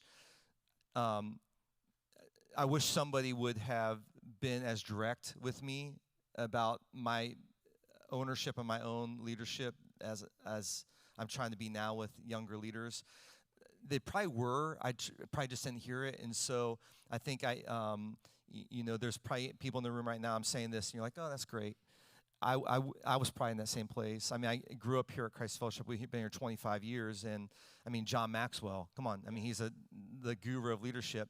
Every book he put out, all 500 books, like 500 ways to say this, 3 ways to do this, whatever. I mean, I got a copy. I got a signed copy of almost every book he wrote in the last 25 years. And all of them sat on my shelf. I never cracked them, because I thought if I just be in enough places, and, leadership's just going to grow. I was basically taking the escalator. I was kind of riding the coattails of Pastor Tom and John Maxwell, the other leaders here.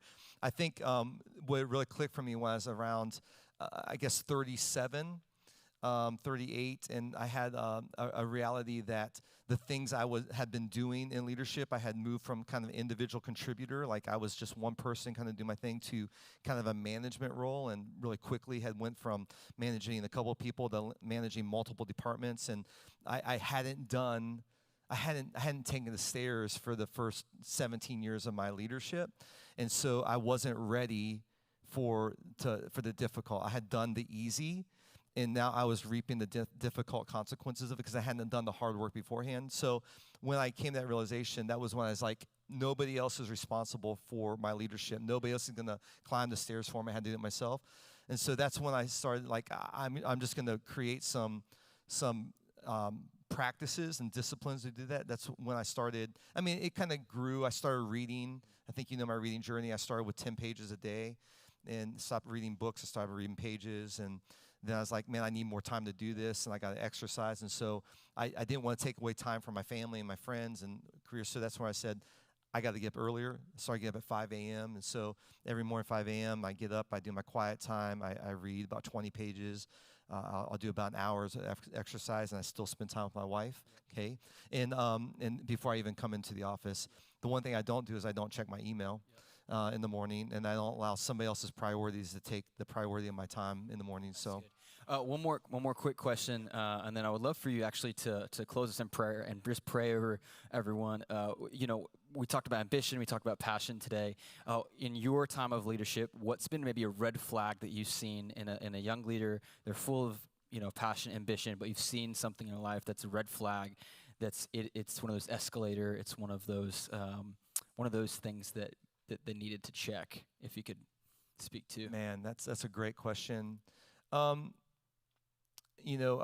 of the leaders, there's a podcast I enjoy listening to. It's called Focus 3 Podcast, and it's a guy named Tim Kite and Urban Meyer, who's a football coach now with the Jacksonville Jaguars. And they have this saying, it's no BCD. And BCD is blame, complain, defend. And I think I see a tendency in a lot of leaders, especially young leaders, to, when things aren't going well or they're not succeeding, to blame other people or other circumstances, to complain about where they're at, or defend their action. And I think, extreme ownership to kind of go, and I'm responsible. I think whenever I see a leader who's blaming other people, other circumstances, or always complaining about their circumstance, or defending their actions, why they act a certain way, that's always a red flag to me that they're going to be stunted in their leveraging their leadership unless they take ownership. Henry Cloud wrote the book Boundaries and Necessary Endings, and he says that you are ridiculously in control of your life. And so you can't blame, complain, or defend things in your life, because ultimately you're responsible for your leadership and growing yourself. So good. So let's take the stairs. Can you just pray over us and everyone online, just that we would be challenged to take the stairs and do the hard thing daily? Jesus, thank you for your love for us and the opportunity to live a life that you've given us. And you've called us, to a life that's full of it. And the John 10:10 life is a life, of abundance. And God, I pray that we wouldn't settle for less. We wouldn't think that we can just kind of go on the coattails of others, or to just take an easy way to the opportunity to use this life that you've given us to make a difference in the world. And so, God, I pray that for each one of us, God, I pray for myself that we would be reminded every time we come to a set of escalators or an elevator that we would look for the stairs, and that we remind us that if we want to make a difference in the world, that the things that we do on a daily basis, those things compound over time. Those small things compound, and that you can use those things to make a difference in the world. That if we're faithful with small things, that you'll make us faithful in big things. And so, God, I pray that all of us would take the stairs in our life. We love you, Jesus. Amen. Come on, can you help me thank Pastor James? Thank you so much. 3 quick things. You all have this little QR code for Next Steps, FPU, Leadership College, CFYA. Go ahead and scan that. You'll get a little document with all the next steps coming out of sessions. Also, just stick around right outside. We're going to be able to connect with Pastor James and all the other communicators for today. And then lastly, join us at 5 p.m. online. We love you. We love you. We're grateful that you're tuning in. Feel free to send this to someone who needs to see this. Other than that, we love you, and we will see you back next time.